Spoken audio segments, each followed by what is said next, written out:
ಬಹಳ ಜನ ತಾವು ನೋಡ್ತಿರಲ್ಲ, ಏನ್ ಚಿಂತೆ ಮಾಡ್ತೇವಿ, ಎಷ್ಟು ಚಿಂತೆ ಮಾಡ್ತೇವಿ, ಯಾಕೆ ಏನೇನೋ ತಲೆಯೊಳಗೆ ಹಾಕೊಂಡಿರ್ತೀವಿ. ಆವಾಗ ಒಂದು ಶಬ್ದ ನೋಡಿದ್ರೆ ಅದಕ್ಕೆ 8 ಅರ್ಥ ಮಾಡ್ತೀವಿ. ನಮಗೆ ಬೇಕಾದ ಅರ್ಥನೇ ಮಾಡ್ತ. ನಮ್ಮನ್ನು ನೋಡೇ ಕೆಮ್ಮಬಾರ್ದ? ಇವ ಹೋದ ಬಳಿಕ ಕೆಮ್ಮಬೇಕಂದ್ರೆ ಅದು ಕೆಮ್ಮೊಂದು ನಿಲ್ಬೇಕಲ್ಲ. ಹೆಂಗ್ ಸಾಧ್ಯ? ಸುಮ್ಮನೆ ಇಂತಿಂಥವು ಸಣ್ಣ ಪುಟ್ಟ ಸಂಗತಿಗಳಿಂದ ಮನೆಗಳು ಒಡೆದು ಹೋಗ್ತಾವ, ದೇಶಗಳು ನಷ್ಟ ಕಷ್ಟಕ್ಕೆ ಒಳಗಾಗ್ತಾವ.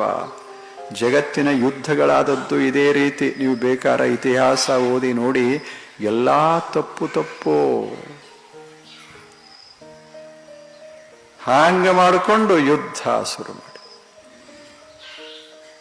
ಅದಕ್ಕೆ ಅವರಂತಾರೆ,